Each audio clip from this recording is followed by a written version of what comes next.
Austin Faith Dialogue, a public affairs program at the crossroads of religion and life, a series highlighting the cultural and social interaction between the worshiping and religious communities in and around the capital city. Austin Faith Dialogue is brought to you by the Austin Metropolitan Ministries in cooperation with KTVC. Join us now in Austin Faith Dialogue. This is Architecture Week in Austin. So the religious architecture of the city will be the focal point of this edition of Austin Faith Dialogue. Hello, I'm Richard Thompson, pastor of Central Presbyterian Church, and pleased to be hosting this particular program which will highlight the profile of our faith community as never done before, its houses of worship. It was Louis Sullivan, the noted American architect, who said, "Form follows function." We will be following the lead of those who will be showing us the function of local church and synagogue forms. Our guides today to helping us understand this are Clovis Heimseth, noted Austin architect who has specialized in the construction of religious edifices, co-author of a forthcoming book entitled Creating of a Holy Place. Also, we're glad to have Sharon Edgar Greenhill, an urban planner who serves on the planning committee for the 1990 Architecture Week and is author of Historic Austin.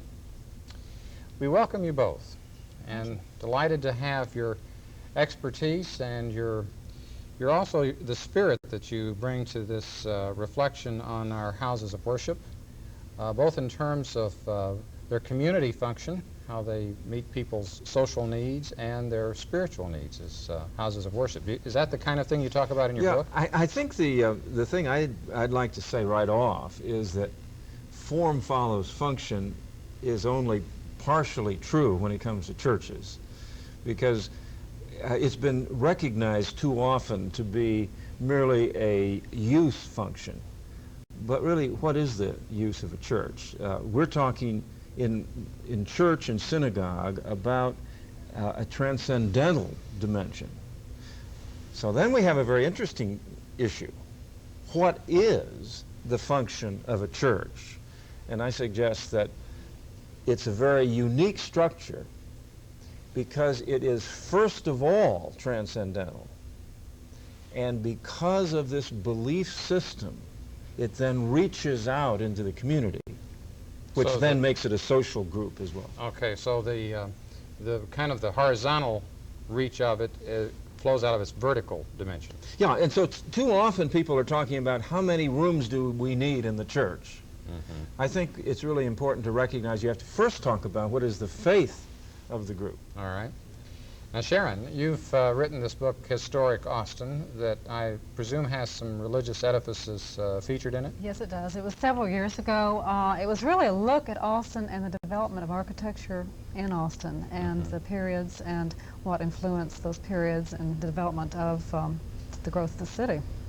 And it takes a look at of Austin since its beginnings in 1839 through the oldest structure that exists today, beginning with the French legation and then into the 1950s. All right. Now, in terms of the pictures that we're about to see, I think we'll have a chance to get a little bit of the sweep of those varying styles over the decades. The first one that we have to look at appears on our opening sequence, and this actually is, we've never had anyone analyze for us that opening sequence in terms of the variety of edifices. So we'll see if, there we have one of those in terms of the Orthodox Church. Well, I'm delighted that you started with St. Elias, because of all the churches that you show in your sequence, dollar for dollar, this one has the most impact. It's a small edifice, but it is an excellent example that churches are always symbols. And I think if you see it from a distance, but if you go and visit it more closely, you'll realize that this, in its proportion and its scale and materials, says something very special. Well, what is it saying special? I mean, it looks, it's got the dome and... Well, let's put it this way. You see it as an icon. It really has very little space inside, but it has very powerful images on the exterior. So that entry tower is probably not more than 12 or 15 feet wide. And yet you stand near it, and it has a presence, as all fine architecture has a presence. And it brings forth into the Austin area what you would see in Eastern Europe. Yeah, and we Russia. have no other example of this. Now, Sharon, in your work in terms of an urban planner and so on, to have a building like that in the latter part of the 20th century in Austin, that does something for folks, in addition to the ones who belong to that congregation, wouldn't you say? Well, that's right. This building, to me, is particularly important because it of the ethnic quality or ethnic background that it represents. It was built for the Lebanese community, the Greek Orthodox primarily, and you do see a lot of the Eastern Orthodox interpretation in the edifice of the building. And also this church community, again expanding horizontally into the community, is very well known, I think, in Austin because of its annual Greek festival. And a lot of people in Austin know about this festival, and this is an extra plus that it brings to the community of Austin. The church, the Epiphany celebration by the river and throwing the cross in and all of that is no other church does that. That's so right. That And does of add course to the our culture. interior is very iconish. It does have, again, it speaks to the Greek Orthodox faith in terms of the icons that you do find in the interior. Okay. We have more exterior views of several of our churches, this one being, as I recall, the oldest of the edifices in the whole Austin area. And you're an Episcopalian, Sharon. Absolutely. Do you like Yes. to have the first word about that? Well, I'll speak as a commissioner on the Architectural Commission for the Diocese of Texas, which is the Episcopal Diocese in Texas. This is a Gothic interpretation, or Austin style, I think. It was built in 1857, I believe, 1856, 57. It's reportedly the first Episcopal church west of the Mississippi. It has the heavy buttresses on either side, the original structure. It's very, very likened to the structure we find on the Capitol grounds, which is the land office building. That heaviness that is German-esque in quality. In fact, the land office building was built by a German architect. And we see in the St. David's interpretation the vernaculism that is throughout Austin architecture, taking the styles that are more pure from the northeast or the eastern coast, 20 or 30 years later coming down to Austin and interpreted in our own regionalistic form, our own carpentry form, etc. right. materials. Okay, so you've got the oldest church building in town, and in addition to the commentary that Sharon has offered us here, can you add to that? Yes, I think the thing that's so exciting about reading buildings, and I encourage people to begin to read architecture in their churches, and when they visit. One thing we love to do when we travel is to go into a new town and say, as we see a church from a distance, what denomination is that probably? Well, as you start to do that, you realize that certain forms have a very powerful way of bringing ideas forward. So let's remember, there are liturgical churches, and the Episcopalian, the Roman Catholic, and the Lutheran are the three major. But for those churches to carry through the Gothic is a very reasonable thing. And in town, of course, we have St. Mary's, the Roman Catholic church. That's a very much more traditional carryover, even as you might suspect. In those years, the Roman Catholic group coming from the eastern seaboard were more closely connected with a style than the Episcopalians at that point. It's a very interesting fact that those two churches are both Gothic, but they express a slightly different personality in the architecture and also in the congregation. The Episcopalians did more improvisation with that style than... I think so. If you go throughout Texas, you'll find certainly variances in the Gothic. Georgetown, for instance, has a sweet carpenter Gothic church that's wooden framed. Again Gothic, but again a different interpretation altogether in the vernaculism of its presentation. And the Episcopal Church in LaGrange is probably That's right. one of the finest in Texas. That's right. Again Okay. Gothic, but again Extraordinarily good. Almost a stick style. Just Gothic. pause for a moment. You say that you're on this commission for the state.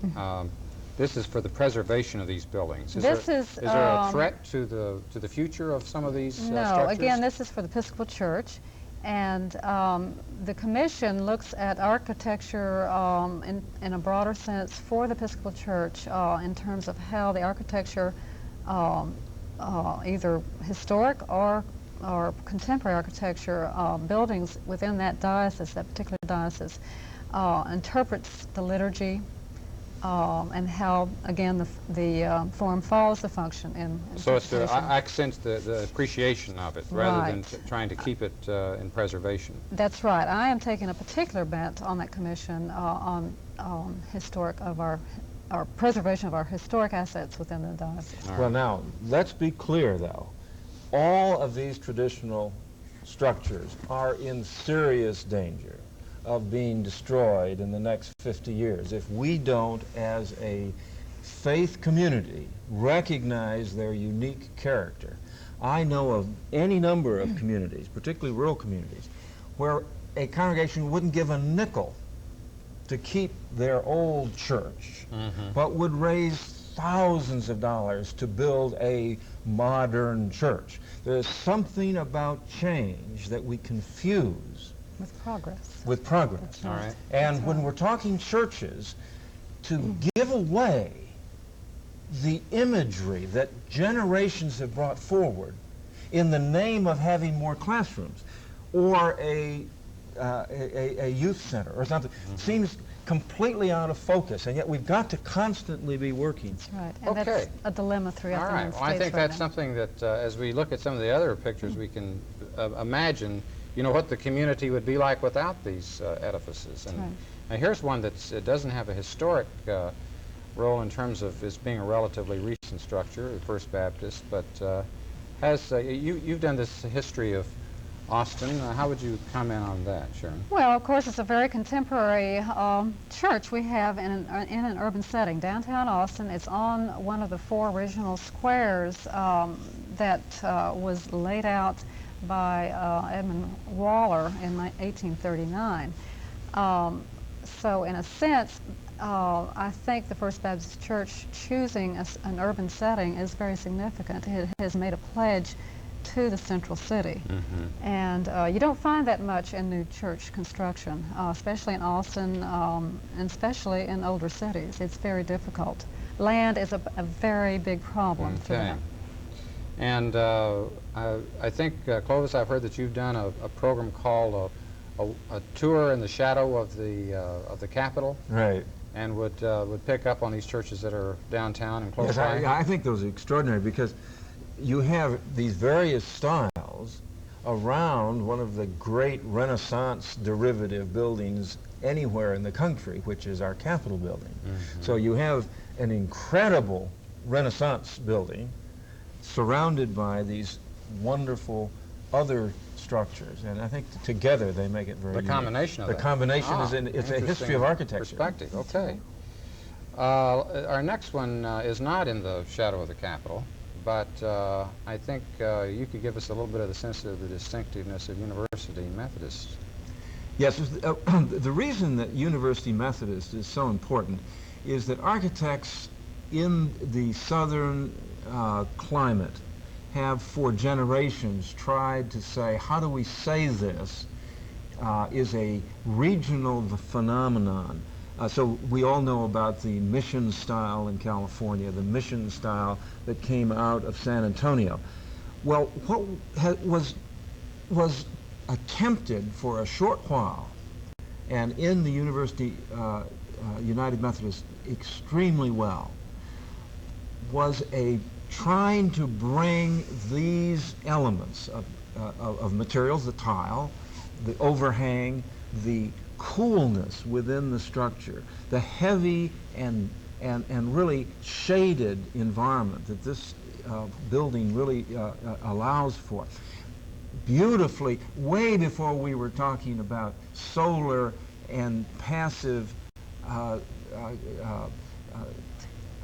relationship of churches. This is tucked in the trees. All of these characteristics make this a absolutely unique building. And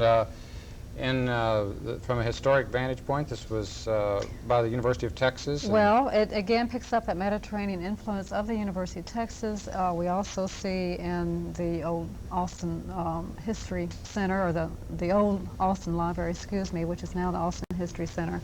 Again, with the arches and the heavy overlays, the use of tile work that was prevalent in the 1920s, early 1930s in Austin architecture. Very popular style. So we see that influence all the way from the University of Texas. You see major buildings downtown that still exist, and of course this church here. Okay. I think that the variety that we see of the denominations picking up the styles in the given eras, we have, I know, at least a couple of others that give us that sense of the past before we come to something a little bit more recent. This one, the Ebenezer Baptist. Clovis, maybe you could give us a quick Well, this is an extraordinary church. As everyone realizes, it's a major element in its community. But this architecturally was one of the experiments using the Gothic motif, but beginning to modify it rather dramatically in order that instead of it being hierarchical, as a nave form would be, it would be broad for preaching. This is a preaching church. Okay, and so they modify the Gothic to fit that function. They widened it, and they opened it, and they reinterpreted it, and architecturally it has lots of merit for those reasons. Can you add to that, Sharon? Well, this particular church, it has a very, very important life in the aspect of its community. It's a landmark in this area for the East Austin community. The Ebenezer Baptist Church, I think this is either the second or third one that was built. The actual church has existed in the Austin community, I think at another site, before the turn of the century. So it has its history based in a much earlier community. I also like to mention that, again, the Gothic interpretation here, what we've got happening is the edifice application of the Alamo edifice that was popular during the 20s. There's several structures in Austin that reflect this also, both in home structures and in more commercial buildings. You know, they replicate the Alamo shape. Oh, right. I see. Okay. And that seemed to be a style in the late 19 teens through the 20s, that particular edifice. So here we see it picked up in the religious edifice. Good. Our next one, I think, is going to give us an interior view of a more recent building. And Clovis, I understand that you were the architect for this. I was the design architect. Barry Bubas, a member of the congregation of the Gudas Achim, was the architect that handled the construction documents. We handled the design part and had the wonderful opportunity of working with this congregation in a workshop. Now, this synagogue is a Gudas Achim. Gudas Achim, and you're going to give us a little bit of a view here of how that one view represents their faith community. Yes, what we found in talking with this community is that they were extremely anxious that the interior be a powerful symbol of Judaism for the congregants, but also for those that came to visit. And we were able, in a very reasonably small space, to bring together icons that seemed to be particularly important, not just to the Jewish faith, but for all of us that have a Christian relationship to the Old Testament. Okay, now what do you see there that shows So the lines on the left and on the right go to the 12 tribes of Israel, not shown in this photo, but on either side are 6 stained glass windows of the 12 tribes brought forward from the old sanctuary. And there's a line from each. They come together, and they come together and cross and encompass the ark. Above the ark, we have the need for a central light form in order to intensify this as a place of worship.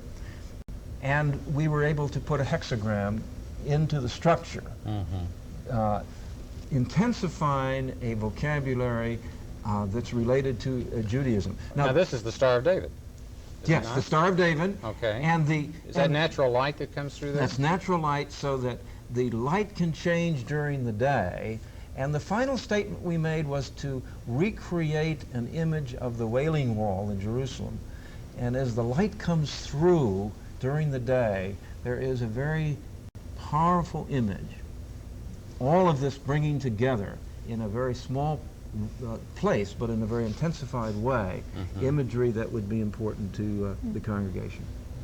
Okay. I have to ask you, as a local architect, you have done several buildings in area and beyond Austin as well. Could you just give us a little bit of an idea of that? Well, my wife and I are partners, and our son has come back to join us in the firm, and we are really a firm that specializes in churches. We're now working in 4 states. Our newest work is in Richmond, Virginia.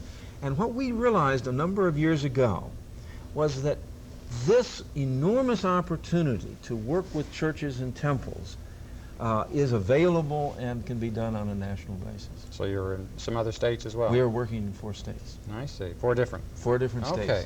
You have one other in town here that I think we want to take a look at, a model of.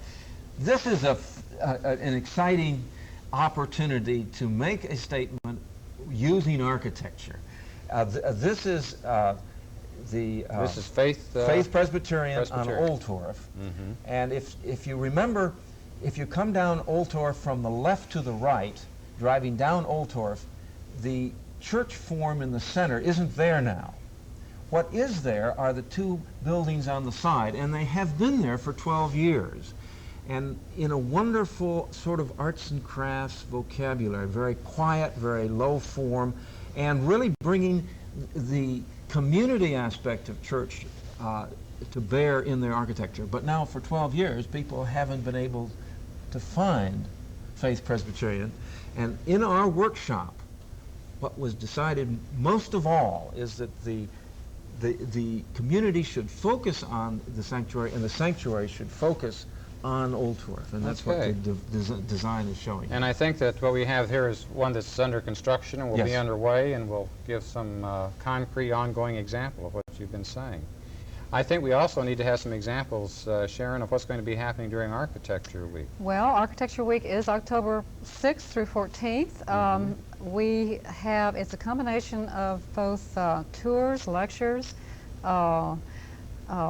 design awards by the Austin Design Commission, bus tours. I will be leading a studio tour of architectural artisans that are in Austin.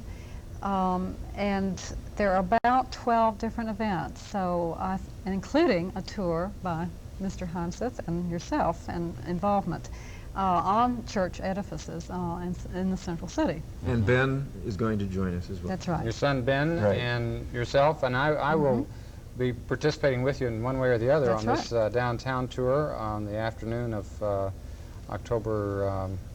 The first day of the Architecture Week is October 6th, and your tour is October 7th, I believe. And from 4 to 6, I'll make that little announcement, and we'll have ways of people coming and partaking of that. But in the meantime, I think that just in summary, wouldn't you feel, Sharon, that Austin has a uniqueness in terms of its architecture for the size city it is and so on? Yes, I think it has a good, very unique cross-sampling. The one reason we have such a good cross-sampling, I believe, in comparison to Dallas or Houston, we were 15 years behind all the economic progress, so a lot of our structures we did not lose, and in the name of progress.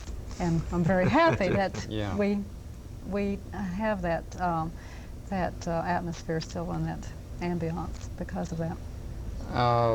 There was less paving over in the name of progress, sort of Absolutely. thing. And it's also, it's a Yes. capital city, so you can walk. You can walk. take a walking tour and see some of the finest churches anywhere in Texas, right here in Austin. Okay, and some of these that we've seen today, and some that And we some haven't seen. others. That's right. Right. Some others that are excellent. There's one that you have commented to me about that's not on this that I think maybe needs a quick mention, and that's the Central Christian Church. Yes, the Central Christian Church is one of the finest Romanesque revival churches I've seen anywhere. And the fun part is that if you start with the Christian church, recognizing it as Romanesque, and then move on to the Gothic, you have right there a very exciting Quite history. a span, right? Right. Well, you have given us a span of vision here of what's right before our eyes and that we can see with new appreciation. We want to thank you for being with us today. Thank you. And I'd like to thank pleasure. each of the viewers that are looking in on us, that we hope that you have gained a sense of the uniqueness of our architectural tradition. And in behalf of the Austin Metropolitan Ministries, I'm Richard Thompson, thanking you for joining us, inviting you to be with us next week. Peace be with you.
For more information, call Austin Metropolitan Ministries at 472-7627.